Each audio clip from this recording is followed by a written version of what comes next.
This ZeroNow program is brought to you with the support of our founding partners.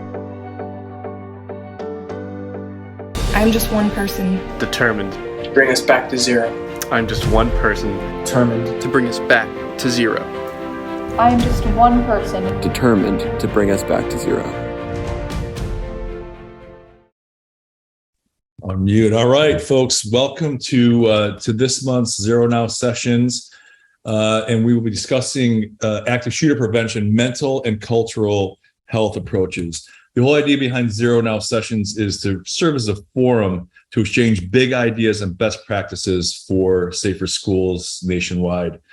Just some background on ZeroNow. We're the stakeholder alliance formed to drive ideas, innovation, and investment to advance school safety.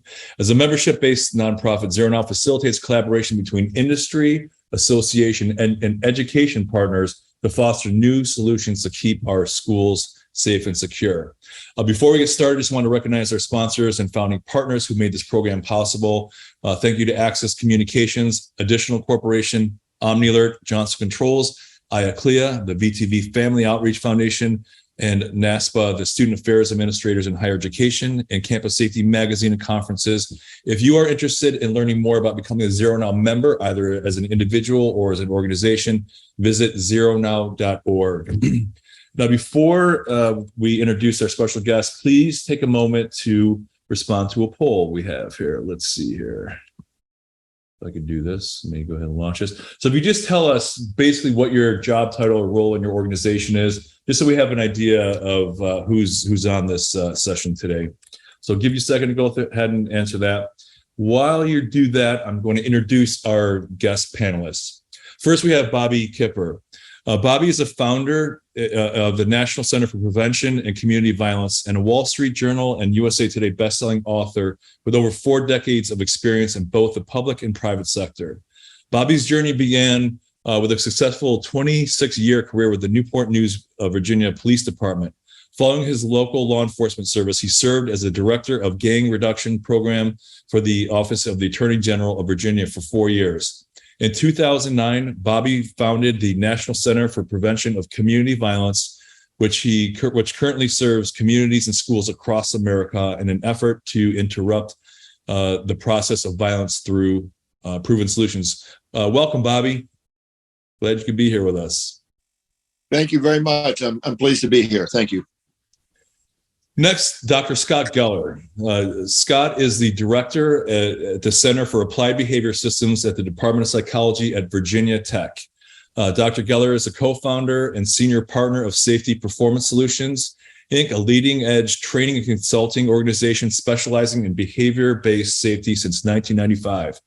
He is a co-founder of Geller AC Actively Caring for People, a training consulting firm dedicated to teaching and spreading the actively caring for people movement worldwide. We'd love to talk about that, learn more about that. Welcome, Dr. Geller. Thank you. Great to be here.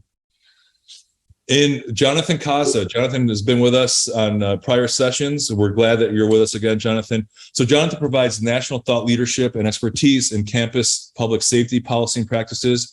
He's led national initiatives to increase community-oriented safety, security, and victim advocacy in a career spanning over 25 years.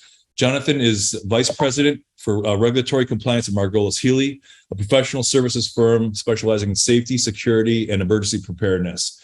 He also serves as an elected school board director at one of Pennsylvania's largest school districts, and he chairs the School Safety Committee. Welcome, Jonathan. Welcome back. Thank you. Great to be here with everyone. Man, we're going to have a great discussion because we're going to be talking about things that most are not talking about when it comes to school violence prevention. Let's go ahead and take a look at the results here of our poll. Okay, so we have a lot of folks in campus safety and public safety, some SROs. Okay, good stuff. All right. To kick off the conversation, one of the factors that really struck me, Scott, is the whole notion of creating a culture of compassion. And what exactly does that mean from your perspective?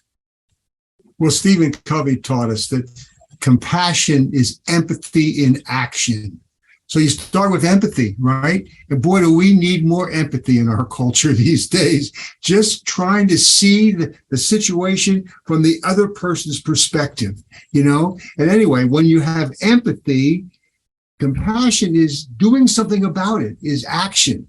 And again, I think the issue here is, yes, we react to these tragedies. We have to start talking about prevention. What are we going to do to get to zero? We have to focus on prevention, and that takes compassion. And we can talk about ways to do that. One quick word, and we'll talk more about that later. We need to actively care for people. What does that mean, Bobby? Actively caring for people. Well, that Dr. Geller is actually the father of that movement worldwide, but it means for me that we actually become our brother's keeper. We look after each other. And, we used to live in communities where people, if you heard, I heard. If you needed groceries, I'd get you groceries. We no longer look even next door anymore in this country. And so I think we have to develop a culture which will set a climate of caring more for one another again. The sense of community in America has been suffering for quite a while. And for us to get where we need to go to zero, we're going to have to bring that sense of community back. No doubt about that. And so what are some things that we could do, Jonathan, to help foster that culture of compassion? Well, a lot of it is just, right, besides being kind to one another and setting an example for the next generation, it's important also to listen to them and make sure that our students are at the table, that type of inclusivity. As well as in our entire communities. Are we aware of those who may be marginalized or don't have a seat at the table when discussing the strategies that we need to develop for this culture of safety across our community, but as it's reflected in our schools? In many ways, that's where we have to put common sense at the center of all this, along with student safety. Put that ahead of the politics and the partisanship. When it comes down to school safety, we've got to make sure that our priorities are right, that our facts we all agree upon, and ultimately that's going to lead to conversations to identify programs and initiatives that are grounded in research. So we know it's going to work. We're not just throwing money and energy and wasted time at a problem. Scott. Related to that, I teach a class at Virginia Tech called Positive Psychology. When you think of psychology, you think of the negative side. People need help with their mental health, but the other half is what makes us happy. And it's been shown through research that we are happier when we are more polite, more caring, when we just say thank you. In fact, we are studying how many people crossing the sidewalk, a marked crosswalk, how many turn and thank the driver who has stopped for them. It blows me away that it's less than 10%. And again, back to what you're saying, I think we have a culture problem. I think we are in too much of a self-serving mindset these days instead of a interdependent mindset. It should be the declaration of interdependence. We're all in this together, and we need to reach out and help each other. Well, Scott, so what are some tactical things that schools can do to help facilitate this culture of compassion? What are some things what kind of guidance can you provide a school district or a college campus that is interested in trying to cultivate this culture? Well, on the basic level, we could simply talk about the value of showing gratitude, of saying thank you. How many students, when they leave the classroom, thank the teacher? Or how many teachers thank the students for sitting there for the hour? And so a simple thing like gratitude. But then we go a little further, and we'll get more into this. But, and Bobby has quoted me on this, the best way to eliminate an undesirable behavior is to reward a desirable behavior that's incompatible with the undesirable behavior. What do I mean? How about if we start paying attention to kindness? How about if we give supportive feedback when people are doing the right thing? When people do say thank you, how about if we thank that individual for saying thank you? I mean, again, if we just start rewarding and paying attention to the good stuff, we might indeed eliminate the bad stuff. And we can, I don't want to go on and on, because we've actually shown research where we've implemented an actively caring program in elementary schools, and we've reduced bullying down to zero. We can talk about that later. I would love to talk about that. No, please talk about it, Scott. I mean, so tell us more about that experiment or the data. Well, and it's published in the research literature. For example, the teacher asked students to simply fill out a 3x5 card on what act of kindness did you do today, and then they put it in a location in the classroom. And before beginning of class, the teacher pulls out those cards, and in this one study, she read 3 of them. Reading acts of kindness and then recognizing those who did. And then she selects one person to be the actively caring hero of the day. And guess what? They get to wear, and we have these wristbands, and we have them for children, and they get to wear this wristband as the hero for the day.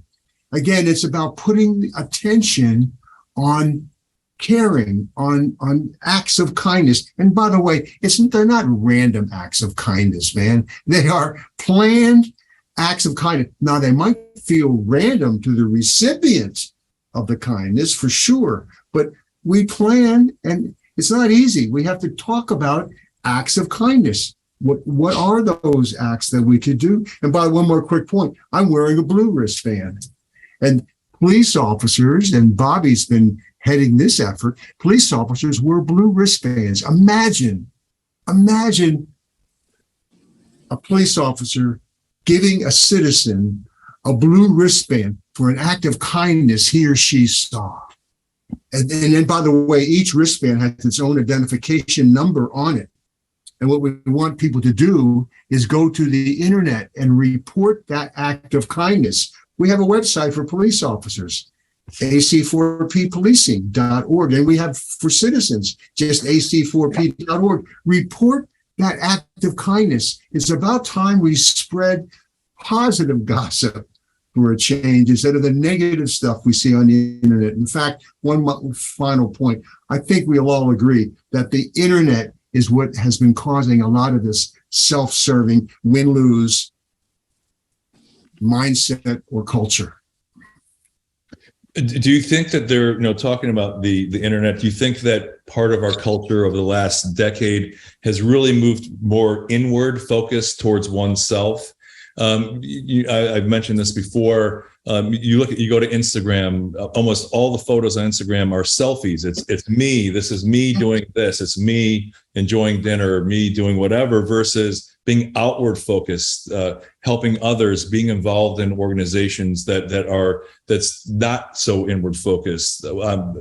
Bobby, what are your thoughts on that? And I'd love to hear your thoughts on the whole law enforcement side of things with the approach that Dr. Geller was mentioning. But one of the things I'd start with is mention that, why Scott and I have gotten so close over the years is that I tell people all the time that the problem with Scott Geller is that he's right. And when you find somebody that's right, and he knows, a lot of times what we do, to be honest with you, is we throw programs at these issues. We throw programs at bullying. A good example is that we're going to be celebrating, Kindness Week.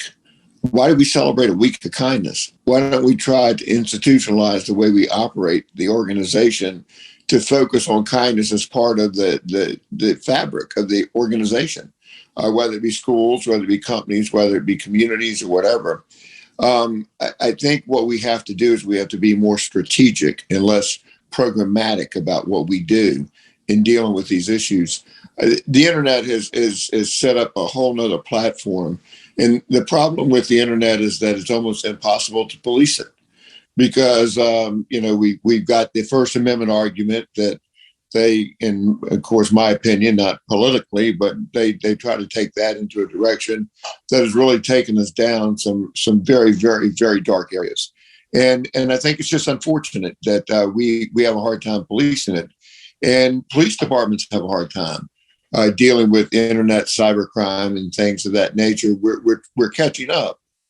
We're working hard to do that. But, we've expanded too much of a voice for people who really are taking us to a place where we don't want to be as a society. And when we try to implement change in a positive way, we find many times that the positive thinkers or the positive change makers are in the minority as far as their voice is concerned because they're drowned out by the side that wants to sell darkness and not light. So it's really difficult right now for law enforcement. It's a tough time to fight internet trafficking. So. Jonathan. And for all I know, I might have been citing Dr. Geller in the 90s. So I started in juvenile justice, a part of a multi-systemic treatment and alternative education program. We made sure that we had 5 positives for every 1 sanction in a program, right? To make sure we were able to have along that continuum, that youth development, that we actually support the positive. And I think it's important that both guests, both my colleagues have brought up, is that let's look at where social emotional learning actually begins to bind some of these initiatives and these goals that the community has. So strategically, what are we doing, as important as that programming is, to educate the community about what SEL actually is or what DEI actually is? That comes down again to a lot of energy has to be put into making sure internet and social media, that we're dealing with disinformation and misinformation at the adult level, especially, which is where this tension now seems to be coming into play in public. And one of the things I written down a couple notes here, listening to my friends here, and across our district, we've invested in climate coordinators, people who can facilitate what we learn from our climate surveys, which we do annually, and even pulse surveys, which are very important. But that's been an important indicator for us, but something that helps us set our course for what we need to do to ensure that we have many more antennas, so to speak, that are up around our school district listening to everyone, not just our students, but then that we're able to invest in the resources to take that information and act upon it to adjust our plans, our models, our investments and resources. And lastly, the one idea that comes up, especially when we think about just throwing money at programs, I learned just over this summer, we want more counselors. Everyone needs more mental health capacity in our school districts. But are we asking the questions? Many times when you look at your counselor ratio, and I want more counselors as a school board director, are those counselors doing actual mental health work, or are they simply processing and transactional with SATs and other information that students need?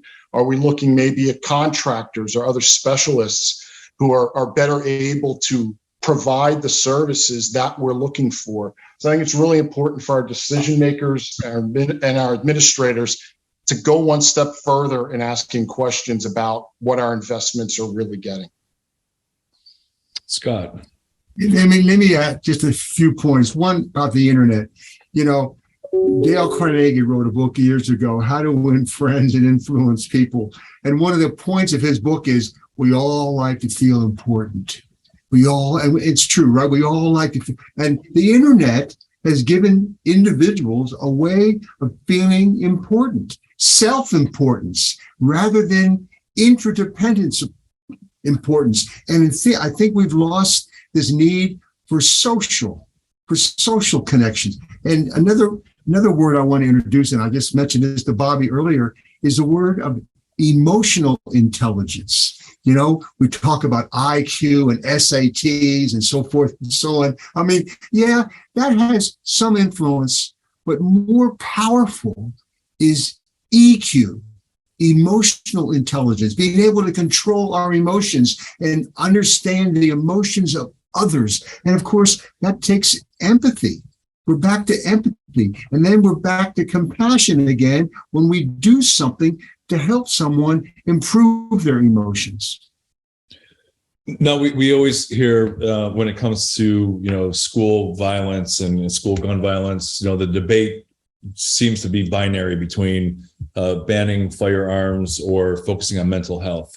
Firearms is certainly one aspect, but Scott, what does it mean when mental health is part of the equation? What is it? Are we talking about anxiety? Are we talking about depression?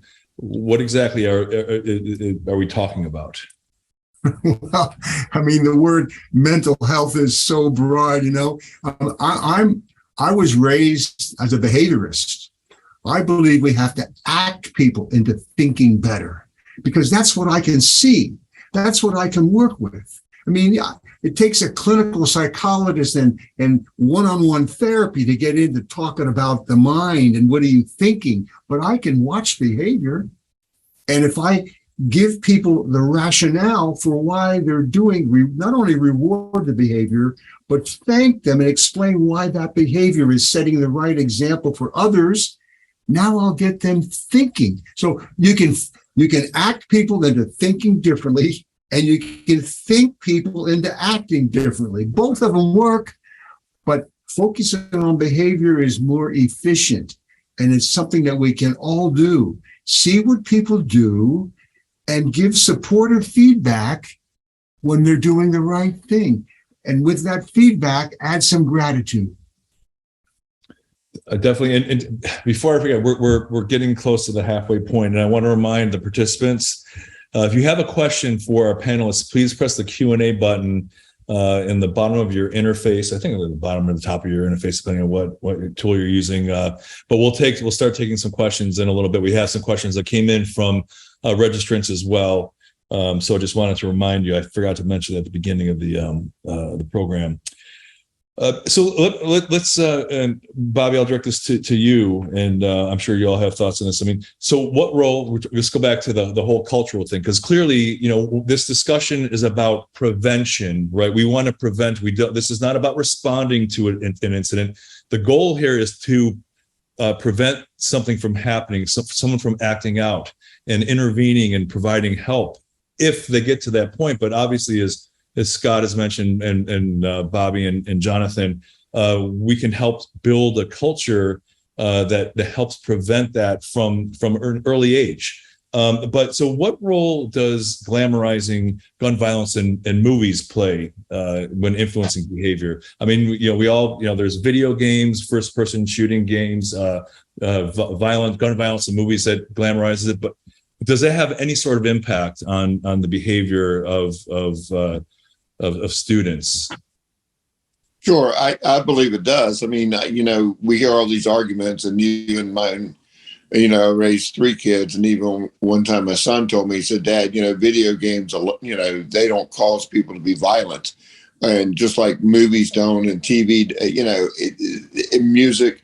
The issue is that one specific thing does not cause a person to become violent. It's normally capacity of a number of, environmental, choice, whatever they're doing to really stay close to watching violence, listening to violence, but also experiencing violence in their community. I mean, it's also a lack of parenting. I mean, people who don't pay attention to what their kids are watching or what they're listening to or what they're involved in, on the internet. So I think when we talk about the blame issue of our society, especially the culture of entertainment in America, there's certainly plenty of blame to go around. But we also got to really learn that this is all about, an economy. It's all about, making capital income over creating victimization is what I call it. And the bottom line is that if, we're going to continue to sell this and we're going to continue to put it out there, there's no argument that all of the culture that we experience in our entertainment industry that's driven to sell because of the big pop and the big scare, there's no argument that it has to have an impact on our society as it is today. You know, there's plenty of research. Albert Bandura did this research in the 60s, and we didn't pay attention to it. Children, well, it's modeling behavior. Violence on TV influences the behavior of those who are watching it. It used to be, another shooting. Oh, a shooting, tragedy. But now, another shooting. I mean, we've actually been desensitized to these terrible events. But again, the bottom line is it's been demonstrated that not only do individuals increase their violent behavior by watching what they see, but they also, their violent behavior is like what they see. One story about modeling. Long ago, 40 years ago, I worked with Ford Motor Company, wondering if vehicle suicides, were sometimes influenced by the news. And lo and behold, they showed a connection between when the newspaper reported single vehicle crashes, which they interpreted as a suicide, those crashes increased in frequency in the community in which that newspaper report occurred. So it's pretty clear that we learn through modeling. And by the way, there's a big point.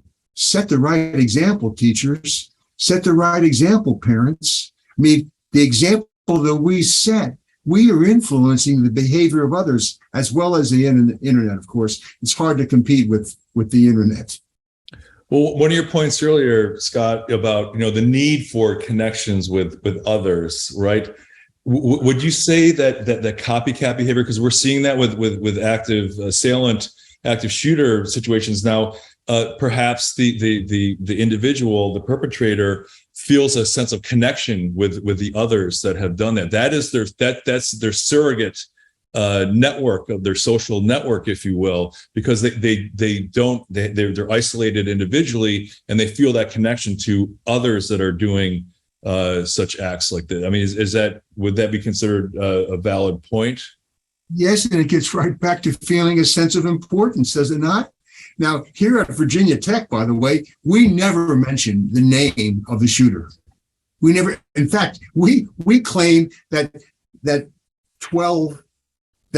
32 people passed on that day. Really, it was 33, counting the shooter. But we don't go there. We're concerned that we want to put the attention on the victims. But sometimes, let's face it, sometimes the shooter I can see them enjoying the attention. It's the only attention they've gotten. In fact, when we looked into the shooter at Virginia Tech, the analysis is that he didn't interact with anybody. He was a loner. He had no social support. And in fact, his act was a way of gaining some control. He felt completely out of the picture. He wore sunglasses and a baseball cap when he went to class. One of his teachers, the English teacher, said to the department chair, I can't work with this guy. And so she took him on and actually wrote a book about it. No time to remain silent. Anyway, Lucinda Roy wrote that book. But the point is that a lot of it is modeling others. A lot of it is attempting to get a sense of importance. From my perspective, it's important. From our perspective, it's not. But anyway, yeah. Jonathan.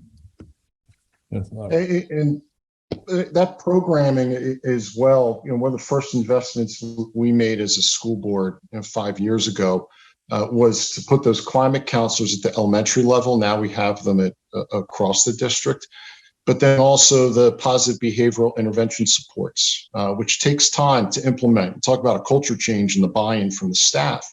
But those are the type of efforts then that we now want to track. So as directors, we're very interested, because we're such a large district.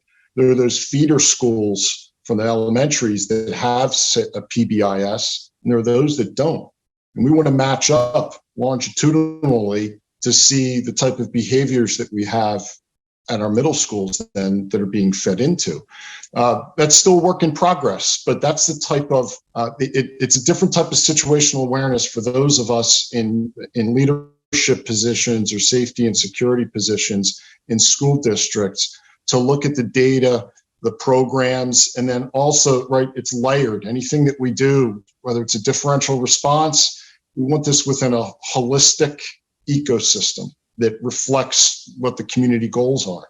So I know that's a bit roundabout and broad, but just inspired by what Scott and Bobby are saying, I'm able to reflect on some of the things that school districts are doing nationwide to try to be more preventative.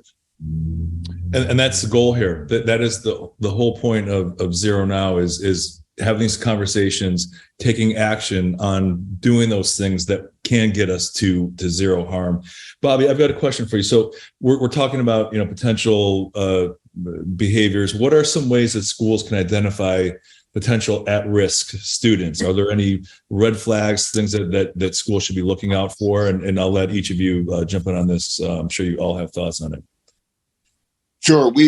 Our organization, we've done research on 3 major school shootings, only to look at the behavioral patterns of the shooter themselves. The Columbine, which I had the opportunity to go out for the Chiefs Association to do a research project with.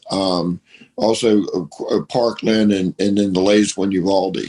We've had, interns, college interns who have worked on these reports. And when you see the absolute list of early indicators of all 3, or actually the 4 shooters, because 2 at Columbine, it's amazing. So what I would say to school and school officials is, you've got to know your kids. I mean, you've got to know their personality. You've got to know exactly. I mean, when they come in the door, you've got to see a difference. And not only that, but you've got to see what kind of social connection. I know Jonathan mentioned climate. I really think a lot of this has to do with really doing a deep dive on that school climate. And when things are going south in the climate, when it's not doing well, then you need to figure out why. You need to figure out what people are creating those kind of issues. None of these school shooters has woke up one day and said, I think I'm going to, shoot, as Scott said, 32 people. I mean, and this is all, we have a favorite saying in our organization, Scott knows it well, that violence is a process, not an event. And so you're talking about prevention in this program. And I will tell you that we sincerely believe, especially most mass shootings in the United States, especially zeroing down the school shootings, were absolutely preventable. I could go step by step by step saying, what did you do when you saw that? Who did you report it to? Why did you do something to try to get that stopped? But we don't want to go behind and be Monday morning quarterbacking. But what we want to say is that we know from the research, the early indicators of long-term approach to violence are absolutely there in most of these human beings that committed them. That is absolutely correct. Scott? If you see something, say something. That's the kind of culture we have to develop. Easier said than done, but that's the kind of culture. And I guess the question I would have, can SROs help with that? I mean, what is the job? What is the job of an SRO? What if the SRO starts to pay attention to appropriate behavior? What if SROs develop relationships and have conversations with the students in a way to maybe anticipate, as Bobby was saying, there's lots of indicators out there, but someone's got to be looking for those indicators. And easier said than done, because we get involved in the flow of our own work and we fail to pay attention. But the SRO could be trained to do that and could perhaps facilitate that whole process. I'd like to jump in real quick with that one, if I could, Jonathan. And I think Scott's absolutely right. But I also think as a former SRO and one who actually was a supervisor of SRO, we also need to make sure that school officials are very transparent with their SROs. It can't be like we can't hold this information close to our chest, because just because an SRO is brought into the intelligence on someone who basically is going down the wrong road, he could end up, committing a violent act, doesn't mean that there's going to be an automatic arrest. we always associate with police intervention with somebody being locked up. That is not true. The SRO program, if it's done well, is done in a community policing philosophy where the SRO gets to know the students, they know them well. We have SROs that are coaches. We have SROs that are mentors, they're peer counselors, they're peer helpers.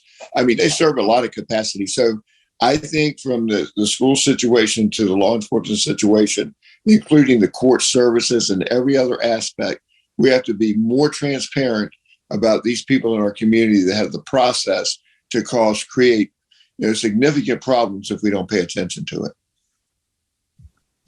So on that note, I'll direct this to all of you. So Jaden Holder, one of our participants, asked, as a campus police officer, we made strides in better responding to active shooters, but not in preventing the situation. How can we respond as far as prevention? So I mean, a lot of that's what we've been talking about here. But you mentioned the whole law enforcement thing with the blue wristbands. I mean, is that something that the SROs could start adopting today? Campus safety police officers can adopt today. Is that Scott? I'll let you start with that. Of course. Imagine that an SRO would actually do that. But let me follow up on what Bobby said. What an important word he said: transparency. And I can't help but think of a word that's floating around these days. Perhaps you've heard it: psychological safety. Psychological safety. And of course, that's old wine in a new bottle. But let me just kind of explain, because Bobby, and we're mentioning that culture. What kind of culture do you have? Do you have a culture where people feel psychologically safe? And let me just throw out 4 levels of psychologically safe. 1, you feel involved. You feel included. And clear, the shooter at Virginia Tech did not feel included, okay? And of course, we have to be able to assess that. So what if the SROs did an assessment through their observations, maybe a questionnaire? You could give a questionnaire. Do you feel included? To what extent do you feel included? Second word, are you learning? Are you, of course, in school we are. That's part of what that's about. But are you learning in their culture? Third, are you contributing? Of course, this might be something that the teachers have. Do the teachers feel included? Do they feel that they're learning in their culture? And last but not least, the big one: you're comfortable challenging the status quo? Can you speak up and say that maybe we should do it differently? Anyway, that's this term psychological safety, but it essentially means, do you have the transparency, as Bobby mentioned, to speak up? If you see something, say something. Exactly. Jonathan. Yeah, that ties together, actually, to see something, say something, with the prior comments that Bobby and Scott had. If you look at there's the research done between the U.S. Department of Education and the Secret Service. The one finding when they studied all of these tragedies, the school shootings, was that if there was good communication in those schools, then and people felt that they would be listened to and the information be acted upon, well, then they would avert tragedy. And of course, the flip side to that is when there was a feeling that communication was not good, then people did not see something, say something, and that increased the risk. And that was, solid research that came out with that common sense. Now we have to look at, when we talk about the culture, there is that awareness, and it could be microcultures across a large district. You could have 2 middle schools with a completely different posture in terms of security. Might be the same policies and practices, but you have principals and building leaders together with the teachers and all the rest of staff that understand how integral it is with security, whether it's an SRO or not, that they aren't the bouncers of that school. You don't just call them when there's a problem. This ties together those earlier comments in practice that Scott and Bobby were talking about. What have we done to make sure that whomever is in security is trained in trauma-informed response, that their training makes them aware of what adverse childhood experiences could mean, and how that all ties together for the proper balance that the community expects between safe schools and policing and an educational environment. So reinforcement. Go ahead, Scott. James Ross and SRO had a great comment that supports everything you say. He celebrates small wins. Celebrate small wins. I have a research group this semester. I have 33 students. Before every class, I ask to go around the room. Does anybody have a small win to report? And on some days I say, does anybody have an actively caring behavior to report?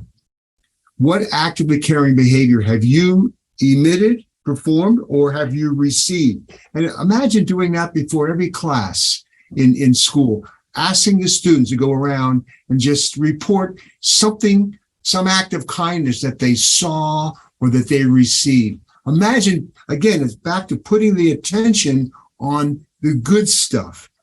It would take 5 minutes or less before every class to have the students report acts of kindness, or we call it actively caring for people. Exactly. It doesn't have to be a major thing. Small wins. I always like to call this the first down approach. Just move the ball down the field. You don't need to score a touchdown every time you have the ball, but just small little victories. I'm going to take a couple questions from our participants. Let's see. John Bullwinkle asks, and Jonathan, since you mentioned the Secret Service study, why aren't we seeing a broader or more thorough application of the Homeland DHS, U.S. Secret Service's National Threat Assessment Center's behavioral threat assessment program? And does anyone have any thoughts on that? Yeah, and glad that the behavioral threat assessment is being brought up, and those resources are great to share. And that's essential in any framework.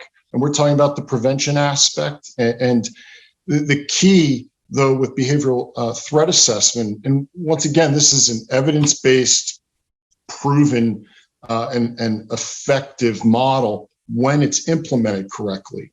So we have many states that, and it's good to see, there are actually mandating, they have statute in which you have to have a behavioral threat assessment team.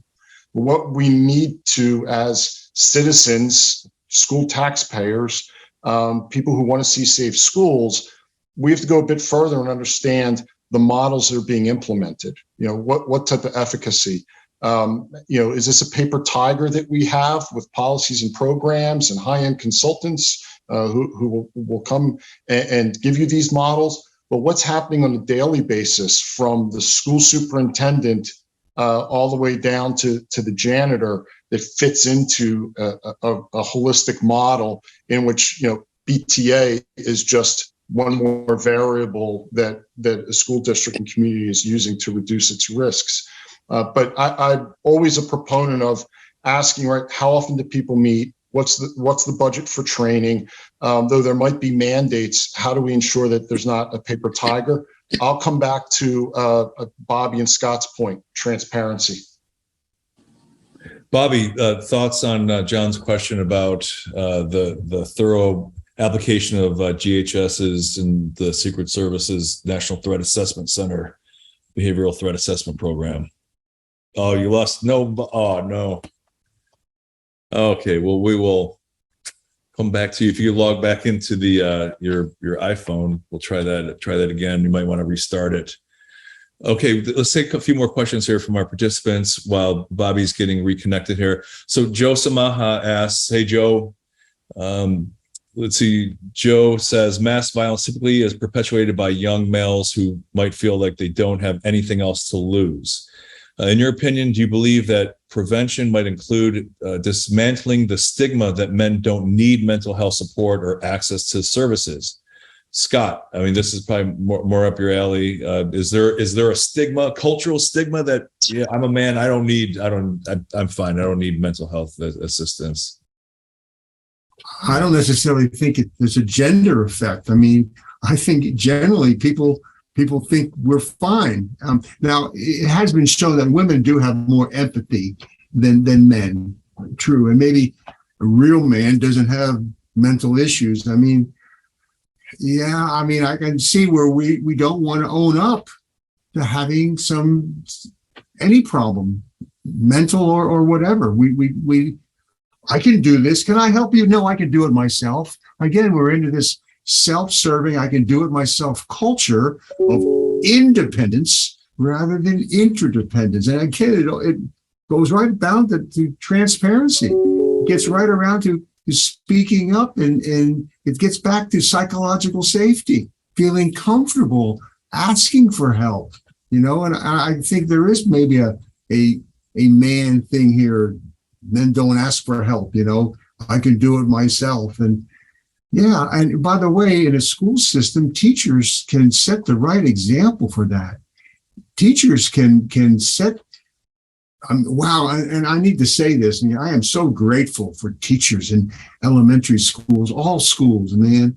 I mean, it's all about you guys are creating the mindset, creating the kind of perspective that we want these kids to have. And again, we talked earlier, setting the right example, showing gratitude, paying attention and focusing on the good stuff. And again, back to small wins, celebrate small wins and celebrate acts of kindness. Absolutely. You're always right, Dr. Geller. You're always right, like Bobby said. So Bobby, do you have audio back yet? I do. I apologize. I got cut off. Can you hear me now? We can hear you loud and clear. Yeah, I went south on me a little bit, and I disappeared audio-wise, but I'm back. Well, welcome back. Welcome back. There's another question came in, but I want this is directed to Jonathan as a school board member. So, what role does politics play in school violence? Or how is school safety being politicized when it comes to implementing programs and funding programs? I mean, let's talk about the politics of school safety. And this is where Bobby and I were chatting earlier. I'm very passionate about. I think that across society, we're still developing the solutions, right? Because I think many of us, as informed citizens, aren't even aware what's happening at our local school board level, and with the partisanship and the calcification, right? Just people are steadfast in their opinions, and we're having difficulty agreeing on what the facts are. So what we're trying to do, and I think what school board directors everywhere would be best serve their community, is when it comes down to school safety, politics shouldn't even enter the equation.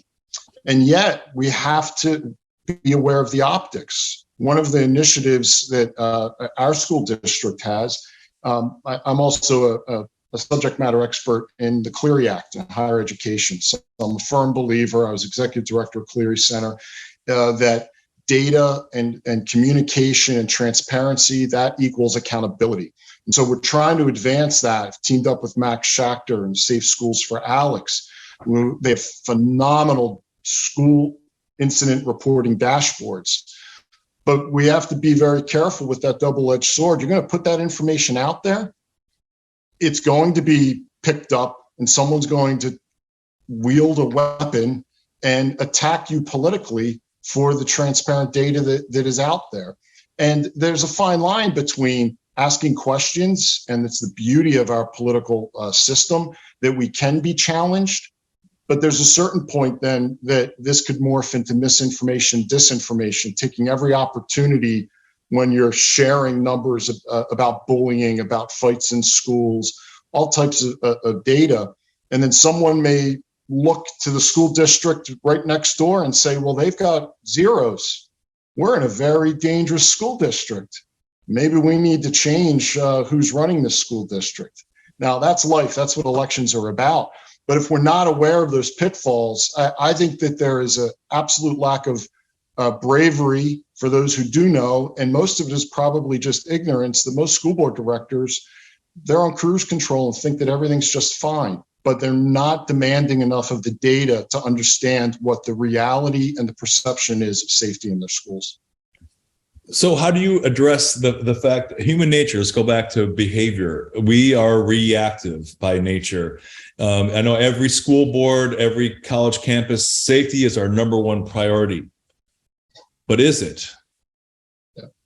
Well, that's the question we all have to ask ourselves and also demand of our district leaders, because it ensures that we have the conversation. If we have an informed civil dialogue about these issues with a diversity of opinions and perspectives, we will find out things that we didn't know before and ways to develop solutions to address it with the resources we have. And so I think there has to be a commitment. You can't be afraid to be transparent with your data, deal with whatever comes with that. If people are going to attack you, so what? If you really care about the safety of your students, which is what ensures proper education, then you have to have these discussions. You have to be transparent, and you can't complain about people who are critical of you, while realizing at times, we need to be we need to communicate as much as possible so that the understanding of the community, that bar is raised for what the expectations of a conversation about safe schools, what those expectations really are. Well, since we're on the topic, I just have one more question for you, Jonathan. Let's on the political side of things. So, how do you address school administration that fears implementing programs like Dr. Geller's program by actively caring for people, fears adding cameras with surveillance and artificial intelligence, fears adding like say something apps in the school for fear of creating an environment that is this an unsafe place? Why are we doing these things if we're a safe school environment? How do you combat that? How do you address that? Because that has come up many, many times. Well, there has to be the appropriate outreach, not just one meeting, but what school safety forums occur? What are we doing to go out into the communities that may not have the resources, the time, or the ability to come to you sitting behind a board table at a certain time of day, once a month? Are we sending climate surveys out to everyone across the community and understanding how we can cut that data to get better insight to truly understand what the community vision is? If you have administrators who are afraid of sharing that information or what it might mean going forward, that to me means that you have a lack of clarity in what your plan is going forward. And it's okay to have a lack of clarity. That's why having those discussions and being informed by key data points will ensure that you make the appropriate progress that's community informed. Some communities may want certain resources, others may not. If you don't know that as an administrator, you probably are afraid to do something going forward. And lastly, I would add that there has to be a sensitivity to administrators who are wearing many hats. Sometimes they just can't be the experts, or that priority of school safety. Everyone might say it, but they just might not have the bandwidth. I think it's up to the community and the board of directors to ensure that bandwidth exists. No doubt. We have time for maybe one more question. Lisa Kimball asked from Aurora School, innovative approaches to mental health.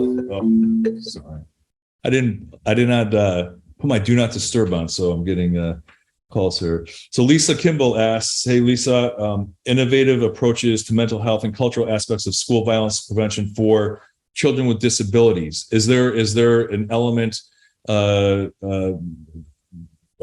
your program, Dr. Geller, regarding dealing with children with disabilities? Is that a factor, or is it just a universal cultural aspect?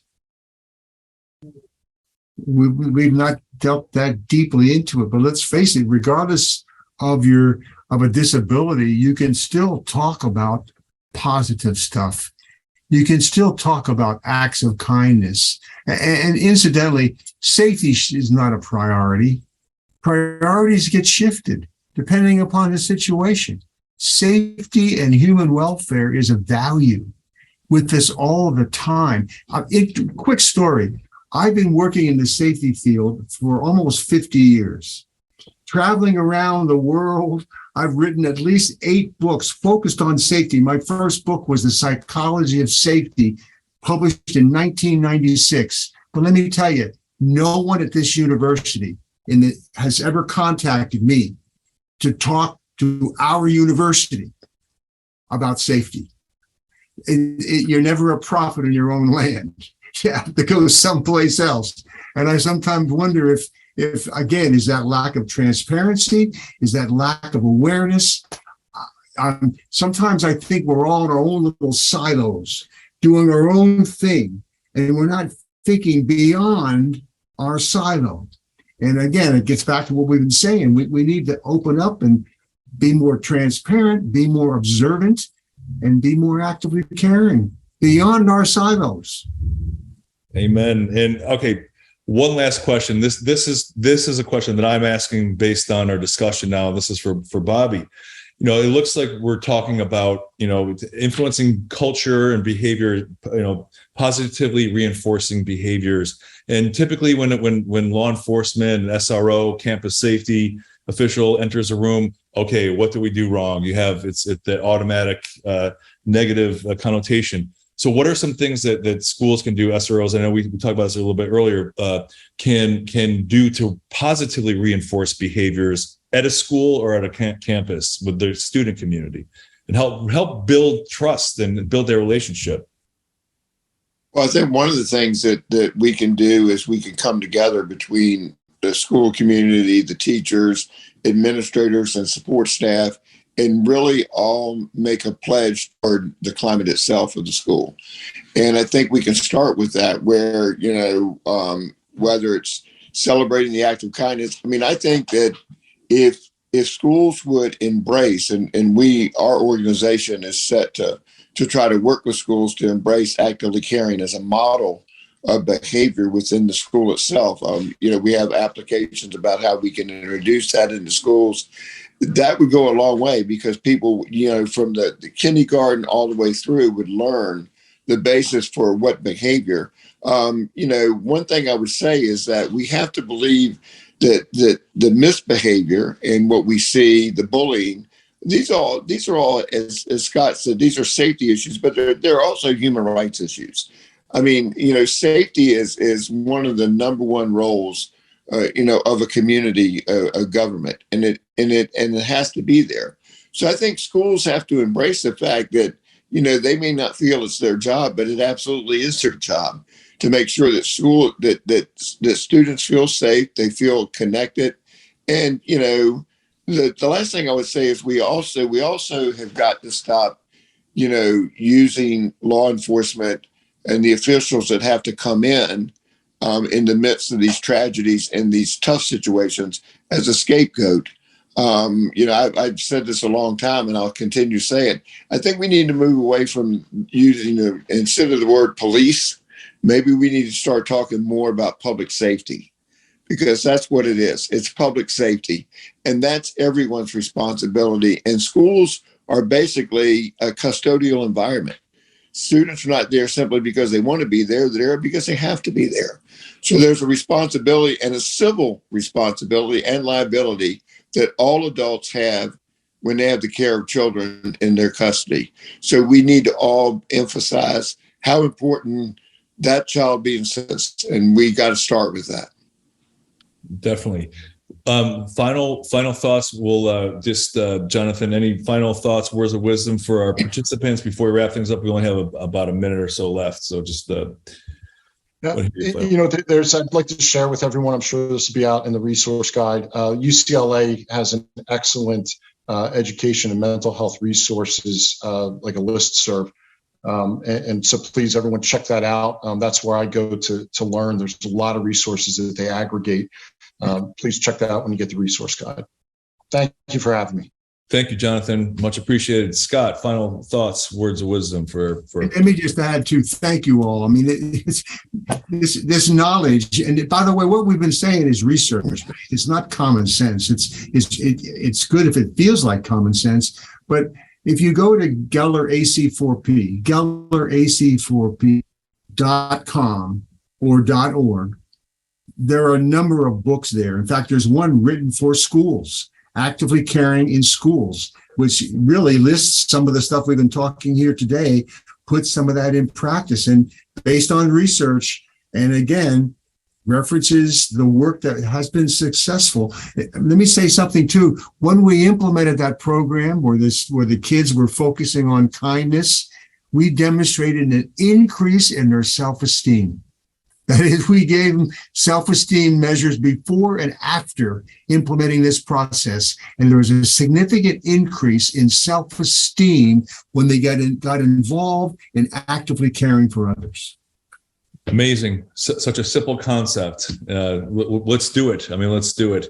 Bobby, final thoughts and comments before we wrap up. Sure. Well, thank you so much. This has been it's been powerful to be with this panel and to be on this webinar. I'd like to thank you for having me.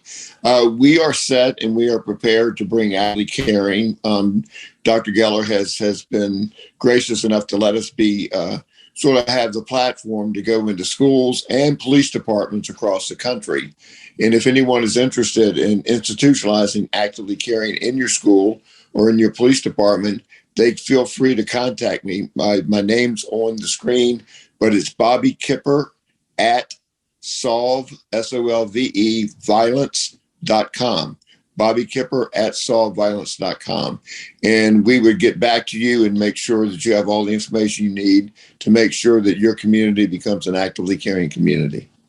Absolutely. And speaking of communities, please consider joining ZeroNow, the ZeroNow community, so we can keep these conversations going, putting our heads together, sharing experiences, best practices. You go to zeronow.org to sign up. Jonathan mentioned key takeaways. So within a week, we'll have a replay of this webinar, but you can also download key takeaways. So Bobby, Jonathan, Dr. Geller's contact information will be there and additional resources that they might share. Our next webinar sessions is Connecting the Dots, Preventing School Violence on Thursday, October 20th. We're doing it on a Thursday, but this is where we're talking about really focusing in on leakage. When an assailant tells something, it's really focused on see something, say something, mechanisms to capture that, mechanisms to help connect the dots. So that's going to be another interesting discussion. We want to look at this from a holistic perspective. So that is it. Once we're done with this webinar, I'm going to lose you guys. Everything will end. The participants, please complete the survey. Share your thoughts on what you would like to see as far as topics. It's one of the questions you'll see in the survey. And we will see you next month. Stay safe, and thanks, everybody. Appreciate you being here.